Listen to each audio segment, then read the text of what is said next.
Salut et bienvenue dans la peau d'un producteur. Et ben aujourd'hui, on va rempoter les courgettes. Ben oui, je vous l'ai dit, on peut encore semer des courgettes sans problème. Nous sommes début juin, il n'y a aucun souci, surtout avec tous les petits malheurs qu'on a eu avant. Et ben on peut encore rempoter de la courgette, en semer encore au bout d'une petite semaine. Vous voyez, au bout d'une petite semaine, ça fait ça. Alors là, vous voyez, il y en a des grandes, il y en a des petites, c'est en fonction de la vigueur des petites graines que moi j'ai récupérées. Hein. C'est de la graine que je récupère. Et puis là, on va déjà faire celles qui sont bien hautes, puis on va laisser les autres. C'est de la chance, hein, j'ai surveillé, donc je surveille à chaque fois, je regarde, hop, pas de limaces, tac, tous les jours, je vais regarder. Et puis là, je vais vous montrer comment on rempote. Alors, on pourrait les rempoter directement. Vous voyez, c'est la petite micromotte. Je pourrais la prendre comme ça et la mettre directement avec le premier cotylédon, ça c'est pas très grave, dans le sol. Et vous avez vu les limaces en ce moment, c'est pas terrible. Alors je pourrais le faire, je pourrais couvrir avec une petite bouteille tant qu'elle pousse. Ça on gagnerait allez, une petite semaine, parce que là je vais les mettre dans des petits godets de 7. Donc ça va vite, hein. Ça va vite, c'est des petits godets. Ça sert à rien de prendre des gros godets, puisqu'après on va le remettre directement dans nos potagers. Bon, moi c'est pour mes clients aussi, hein, parce que là ils ont été, on va dire, allez, plus de la moitié de mes clients, ce qu'ils ont planté, ça a été bouffé. Bon, malheureusement c'est comme ça. Alors comme d'habitude, moi je prends un terreau, un très très bon terreau, ça c'est comme ça que je fais, un très bon terreau avec un engrais dedans si vous voulez. Si vous avez préparé vos sols déjà avec ce qu'il faut pour les légumes fruits, alors fumier, compost, ce que vous voulez, vous faites un petit terreau tout simple. Alors dans chaque terreau que vous avez acheté en grande surface et autres, c'est des terreaux rempotage que vous avez besoin, donc peu importe la marque, parce que là directement vous allez le remettre dans le potager, vous n'allez pas garder ça des années en pot. Donc là ce que vous allez faire, vous allez prendre un bon petit terreau, allez, un sac de 70 litres ça vaut 15 € à peu près. Donc là vous êtes sûr d'avoir quelque chose de correct.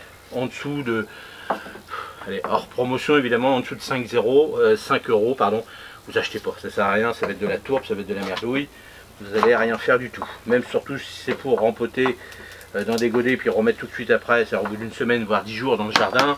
Voilà, il faut quand même que la base soit bien, voilà, ça coûte pas énorme, donc c'est mieux. Alors là j'ai rempli, hein, j'ai laissé légèrement bomber mon terreau dessus. Je vais prendre ma petite micromotte, tac, on y va, tranquille. Donc on renfonce le plus près possible des premiers cotylédons. Donc on y va délicatement. Alors je pourrais utiliser moi ma petite plaque de dépotage, hein. Mais là je vous montre, je vous fais une petite démonstration sur 10 petits godets, tout simplement. Alors ensuite, ce que je vais faire, donc une fois que je vais avoir fini, je vais bien arroser l'ensemble.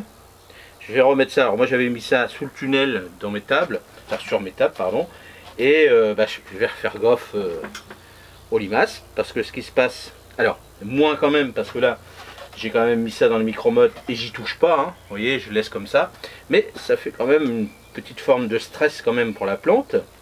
Donc faites attention, je vous l'ai déjà expliqué, les limaces, les gastéropodes, ils sont là pour faire le nettoyage chez vous. Donc stress de plante, ça veut dire nettoyage du sol pour redonner de la nourriture au sol. Alors faites gaffe. Donc là il va falloir surveiller, parce que là s'il me mange les cotylédons et qu'il me laisse le cœur, ça va, mais s'il me bouffe tout, je suis bon à recommencer. Donc comme j'ai promis à mes clients qu'ils auraient des courgettes dans une dizaine de jours, voilà, je veux tenir ma promesse. Donc je vais surveiller, et j'espère qu'ils vont pas tout me bouffer. Là j'en ai fait 1, 2, 3, 4, 5, 6, 7, 8, 9, 10. J'en ai fait une centaine. Donc, comme ça, normalement, si j'en fais 80, j'ai pas mal, parce que je sais toujours que j'ai toujours un petit peu de perte quand même, hein. Ça c'est normal, je le sais. Donc voilà, le petit rempotage. Alors là, on va dire c'est le deuxième, hein, de l'année, hein, parce que j'avais fait une grosse quantité la dernière fois. Donc là, c'est le deuxième de l'année. Petite courgette maraîchère, donc longue et surtout non coureuse. Ça c'est super, comme ça, ça fait un gain de place. J'en ai deux, moi, dans mon potager. Donc une à l'extérieur, une à l'intérieur. À l'extérieur ils commençaient à être bouffés un petit peu, mais ça y est, maintenant c'est fini. À l'intérieur du tunnel ils n'ont pas été bouffés, donc tant mieux. Donc on va voir l'évolution. Là à l'intérieur je commence à voir les premières fleurs, donc on va voir ce que ça donne. Mais pour voir les premières fleurs, maintenant il va faire beau, il faut que ce soit pollinisé, ça c'est hyper important, sinon les fleurs y coulent. Hein, je vous ai fait une petite démonstration aussi comment bien récolter dans les matinales toutes les courgettes, j'avais fait plus d'une dizaine de légumes, où je vous explique comment bien les récolter, comment bien les cultiver, tout ça. Donc allez les voir et comme ça vous serez un pro de comment cultiver vos propres légumes dans vos jardins. Allez, j'espère que cette petite vidéo vous a plu dans la peau d'un producteur. Donc voilà, je vais continuer. Allez, j'ai encore 2 barquettes à faire, je vais les faire. Et puis là, vu commencer, demain je recommencerai le reste. Hein. Et alors pourquoi je rempote pas quand c'est tout petit? Quand c'est tout petit comme ça, je vous l'ai dit, hein, pour le stress. Donc comme là en ce moment les limaces sont là, donc je laisse. Je veux avoir de beaux cotylédons parce que normalement on attend toujours la première feuille. Mais bon, les courgettes ça va encore, il n'y a pas de souci. Allez, j'espère que ça vous a plu et dites-moi-le dans les commentaires comment vous faites pour refaire une deuxième semis ou la première semis de courgettes que vous avez fait, ou refaire dans vos potagers. Et dites-nous des petits conseils, des petites astuces. On est là pour ça, pour les entendre. Et moi, si vous avez d'autres conseils, je répondrai dans les commentaires avec plaisir. Allez, à la prochaine. Salut, merci.